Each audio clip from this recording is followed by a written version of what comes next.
Chocolate Fever by Robert Kimmel Smith, Chapter 5. Calling Dr. Fargo. In later years, Henry couldn't remember who screamed first. All he could recall was that both he and Mrs. Kimmel were yelling their heads off, and that Nurse Molly Farthing was as cool as a cantaloupe. "Calm down, both of you," she said. "Mrs. Kimmel, you go and call Mrs. Green on the telephone. Tell her we're taking Henry to the city hospital." Mrs. Kimmel didn't move. She just stood there with her mouth open, staring at Henry. "You scoot now," she insisted. Nurse Farthing in a stern tone. "Shh! Off with you!"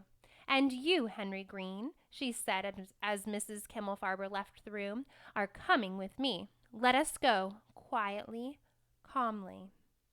She took his hand, and once again Henry noticed that it felt good and somehow made him feel better. He kept holding her cool hand as they left the school, all the way to the hospital. As the taxi sped along, Henry held fast to the calm, steady hand of Nurse Molly Farthing. In fact, it wasn't until he had been checked by 2 different doctors and was waiting to be examined by the hospital's chief of children's medicine, Dr. Fargo, that he dared to let go. What? Said Dr. Fargo as he came bounding into the examining room. He was a small, round man with a bushy white mustache and a confused look on his face. "What have we here, eh?" he asked. "Boy looks like he fell in a mud puddle." He leaned down close to Henry's nose, so close to Henry's nose that Henry could smell his puffy breath. It smelled like peppermints. "Didn't fall in a mud puddle, did you, lad?" "No, sir." "Didn't think so," said Dr. Fargo. "Too bad. Would have explained those big brown spots all over you." "Well, then," he said, turning to Nurse Molly Farthing, "tell me things." "You're not going to believe this, Doctor," Nurse Farthing began, as she told Dr. Fargo about the events of the morning. "I'm not going to believe this," Dr. Fargo repeated when she had finished. "It's impossible. No rash in the whole history of rashes ever appeared so fast, or grew so big, or popped out with a noise you could hear. Impossible." "It happened," said Nurse Farthing. "So I see. Well, we'll soon get to the bottom of this, or my name's not, what is my name, by the way?" "Dr. Fargo, I believe," said Henry. "Pleased to meet you, son," said Dr. Fargo, and he shook Henry's hand. "Ought to do something about those big brown spots, though."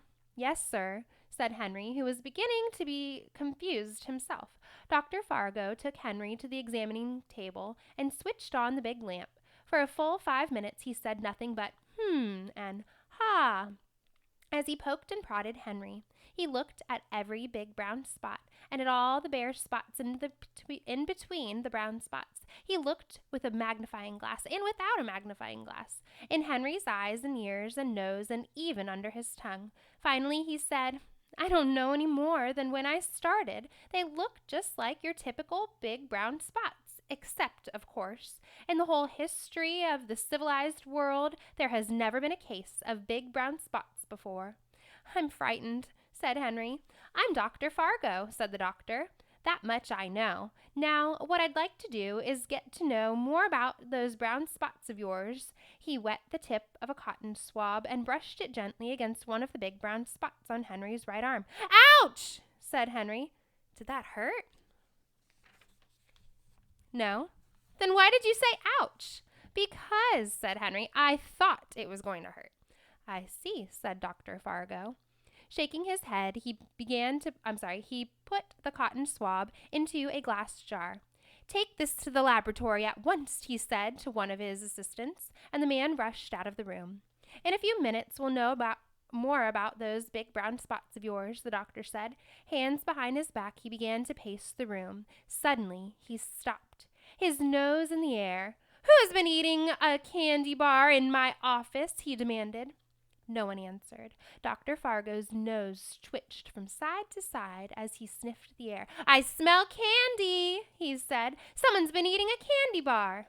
Just then the telephone rang and Dr. Fargo bounded across the room to answer it. What?" he said into the phone. "Are you sure?" His white mustache bounced up and down.